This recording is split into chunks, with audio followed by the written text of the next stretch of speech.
الحمد لله رب العالمين، الرحمن الرحيم، مالك يوم الدين. وأشهد أن لا إله إلا الله وحده لا شريك له، ولي الصالحين، شهادة نرجو بها النجاة يوم الدين.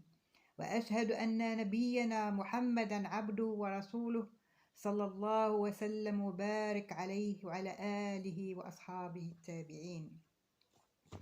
أما بعد، فسلام الله عليكم ورحمة وبركاته. مرحبا بكم وأنتم في رياض الجنة ترتعون.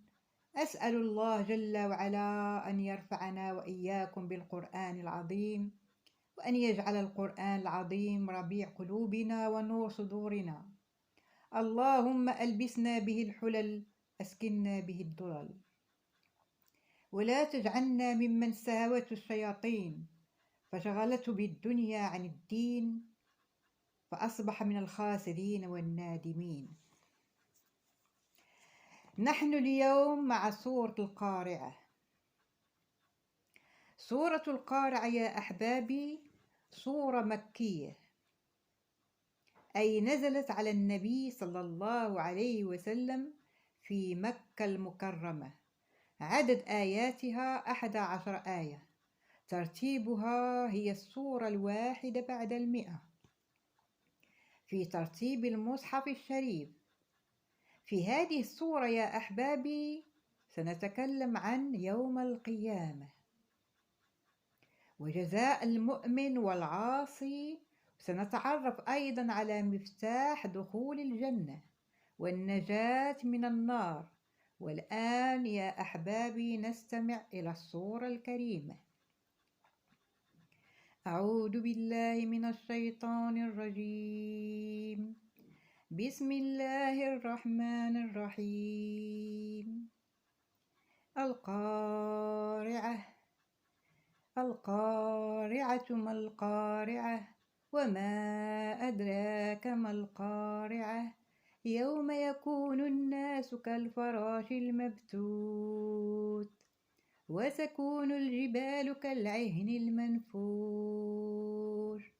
فأما من ثقلت موازينه فهو في عيشة راضية، وأما من خفت موازينه فأمه هاوية، وما أدراك ما هي، نار حامية. صدق الله العظيم. والآن يا أحبابي هيا بنا نتعرف على معنى السورة الكريمة وتفسيرها. القارعة ما القارعة، وما أدراك ما القارعة. القارعة يا أحبابي هي اسم من أسماء يوم القيامة، ومن أسماء يوم القيامة التي وردت في القرآن الكريم هناك أسماء كثيرة، منها الحاقة والطامة والصاخة والغاشية ويوم الدين ويوم الحشر. هذه هي أسماء يوم القيامة.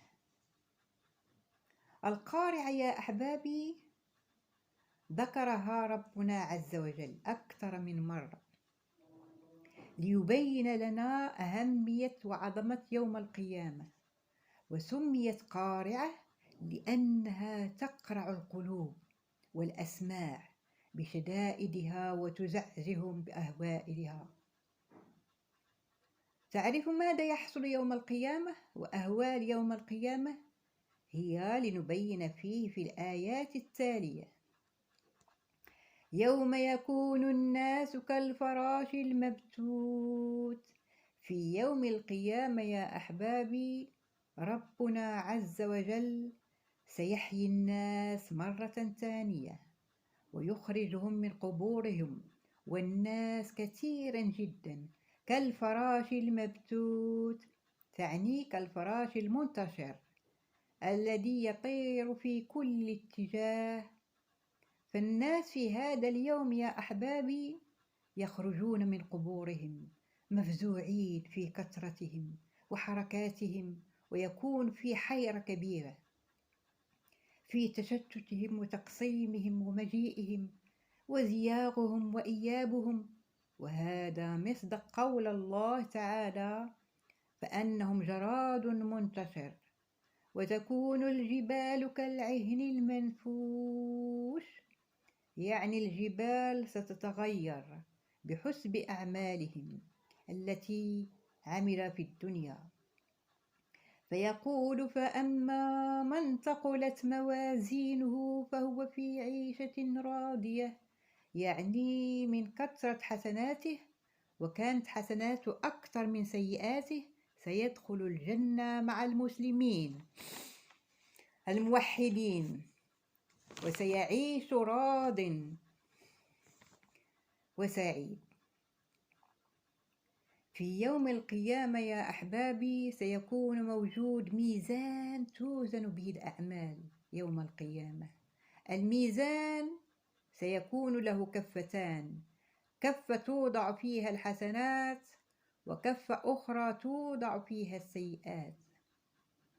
فالميزان يا أحبابي ميزان دقيق لا يزيد ولا ينقص ولا يقدر قدر هذا الميزان إلا الله سبحانه وتعالى.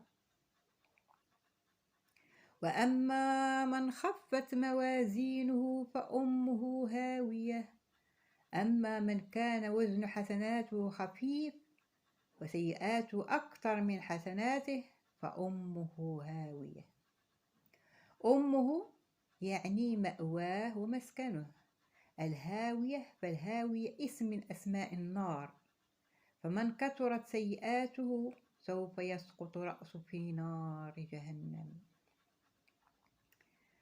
وقد ذكر بعض المفسرين معنى أمه إشارة إلى دماغه أو رأسه. قال قتادة: يسقط على رأسي في النار. وما أدراك ما هي، أي ما أعلمك أيها الرسول الكريم ما هذه الهاوية، أي إنها نار حامية شديدة الحرارة مصحوبة بلهب قويتين. اللهم أجرنا من النار وجميع المسلمين والمسلمات الأحياء منهم والأموات. اللهم حرم لحمنا وجلدنا وعظمنا على نار جهنم. اللهم إنك عفو كريم تحب العفو فاعف عنا.